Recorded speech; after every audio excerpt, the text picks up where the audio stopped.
You know, I've heard a lot of experts say that fear isn't real. That is such a bunch of baloney. Fear is so real. In fact, there are probably things that you're afraid of doing right now in your life, in your relationships, at work. And the fact that you're afraid, that's robbing you of all of the experiences that you want to have in your life. I mean, if you're afraid to fly, that's going to limit your ability to travel and see the world or go visit friends. If you're afraid of public speaking, that's going to really limit your ability to express yourself and share your ideas. If you're afraid of talking to your boss or asking for a raise, that directly impacts how much money you make.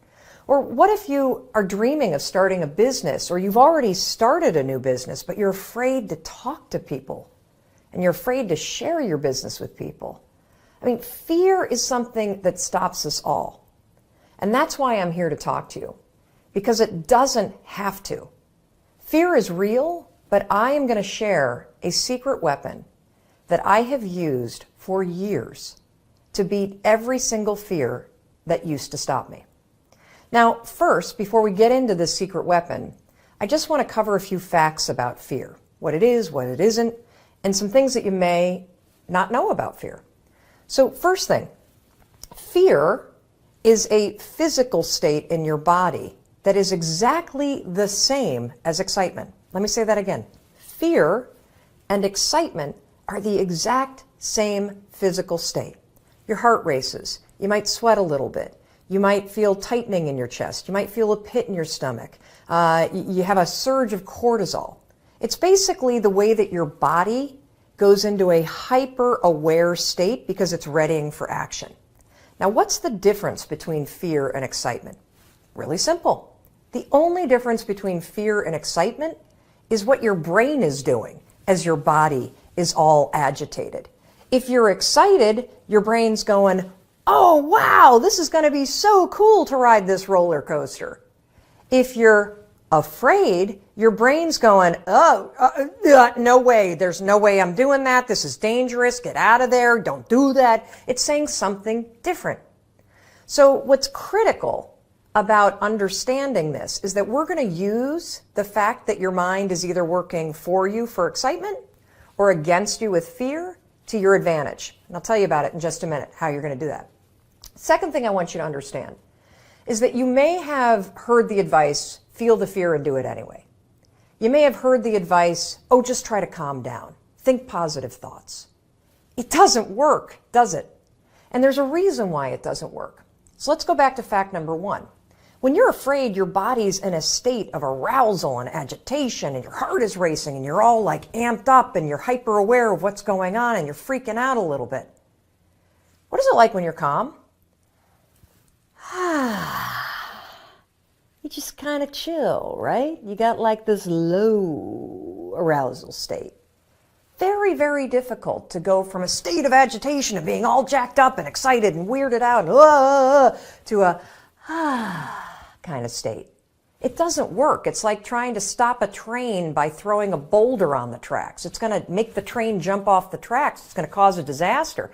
In fact, they've proven in research that when you try to ignore your fears, it actually makes them worse.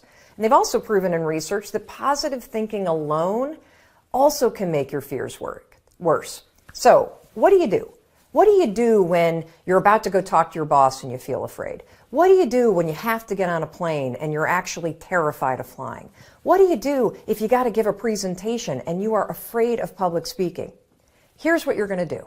You're going to use a strategy, the same one that I use, that has helped me beat every single fear and turned me into somebody that is terrific when it comes to a high-stress situation.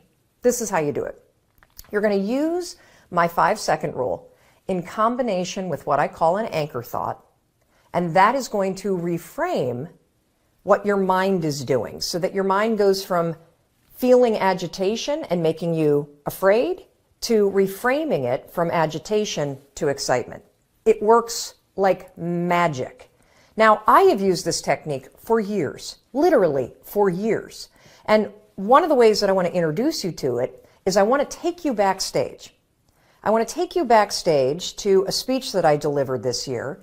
And what you're going to see is you're going to see me behind, the major set. I'm about to walk out. You can kind of hear the crowd roaring. My introductory video is playing.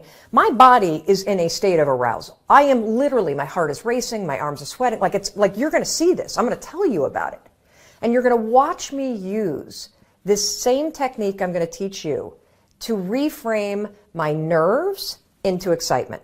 Check this out. All right, I'm about to go on stage. There are 7,000 people out there, and it's so exciting because what they don't know is they're about to learn the 5-second rule, and their lives will never be the same again. Now, I got to tell you, my heart is racing. My armpits are sweating.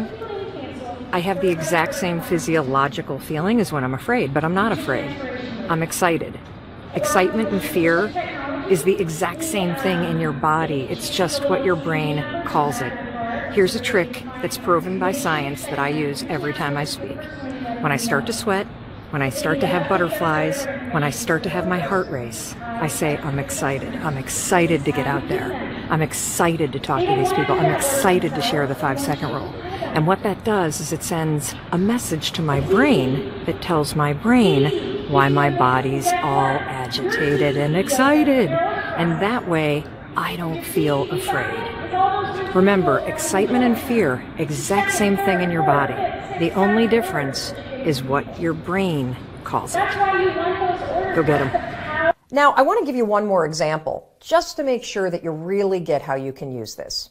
So a lot of you have written to me about your fear of flying, and I can really relate to that fear because I used to have the exact same fear. But I use this same strategy to conquer it. Here's how you're going to do it. So first things first, if you've got to do something that really makes you nervous or that you're afraid to do, before you're about to do it, come up with an anchor thought. What's an anchor thought? Well, an anchor thought is something that's going to anchor you so that you don't escalate any situation into a full-blown panic attack or into a situation where you screw things up. It's a way for you to anchor yourself so you maintain control over what you're thinking and how you behave. So here's an example with flying. It's important when you're creating an anchor thought to pick something that is in the proper context of what you're afraid to do. So for flying, pick an anchor thought that has to do with the trip that you're taking. So if I'm boarding a plane to fly back home to Michigan, an anchor thought might be a picture in my mind of my mom and I walking on the shores of Lake Michigan where I grew up. That's a thought that makes me happy. It makes me excited. And it's also related to the trip that I'm taking. If you have a conversation that you need to have with your boss, pick an anchor thought about how you feel after having that conversation. Maybe it's you picking up the phone and calling somebody that you love and saying, oh my gosh, it went so well. Or, you walking out of the meeting and feeling like, yeah, I survived that conversation. I feel pretty good about myself. So now that you have your anchor thought, you're ready to beat the fear. How you're going to do it is this. So let's go back to the example of the plane. I'm on the plane, I'm flying to Michigan. We hit turbulence.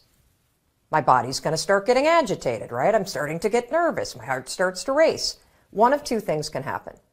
I can't control how my body might feel, but I can always control what I'm thinking about, and I can always control how I act.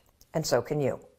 So when I'm on a plane and the turbulence hits, 5, 4, 3, 2, 1, that's step one. And it's essential. And the reason why using the 5-second rule, 5, 4, 3, 2, 1, is essential is because that is how you switch the gears in your mind, you awaken your prefrontal cortex, and you trigger your brain that you're now in control of your thoughts. You've interrupted the fear. You've settled your thoughts, and now your brain is ready for that anchor thought. So then what I do after I go 5, 4, 3, 2, 1 is I insert the anchor thought that I've already come up with before the flight. I start thinking about walking on the beach and being with my mom and my dad. And I start telling myself, I'm so excited to walk on the shores of Lake Michigan. I'm so excited to see my parents. Now, something remarkable is going to happen in your brain. Because you've interrupted the fear, and because you've used the 5-second rule to assert control and awaken your prefrontal cortex, and because you have an image that contextually makes sense to your brain because you're flying to Michigan, you know what your brain does? Your brain goes, Mel's excited to go to Michigan because my body is in a state. Remember the first fact? Fear and excitement, exact same thing. What's the difference between fear and excitement? What your brain is saying. Using the 5-second rule and an anchor thought, you can actually switch the gears in your mind and reframe the thoughts of fear into thoughts of excitement. And because you have a vision that makes sense based on what you're doing, your brain buys it. You just tricked your brain. Now, Dana used this technique. She says she's never been so calm when she's been flying. And Sarah used it too.